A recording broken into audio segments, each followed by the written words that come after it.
ចាក់ចេញពីស្រុកឃ្លាតម៉ែឃ្លាតពុកមកឆ្ងាយដីក្រុងភ្លើងពណ៌ឆើតឆាយមិនសប្បាយដូចស្រុកយើងទេបាត់ភាពកក់ក្ដៅប្រឹងទាំងបាតដៃតូទេ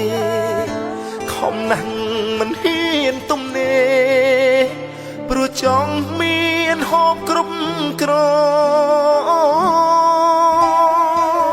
ន់ជីវភាពយើងក្រការងារមិនល្អរៀនមិនបានខ្ពស់គ្មានទ្រព្យគ្មានទាំងសង្យូ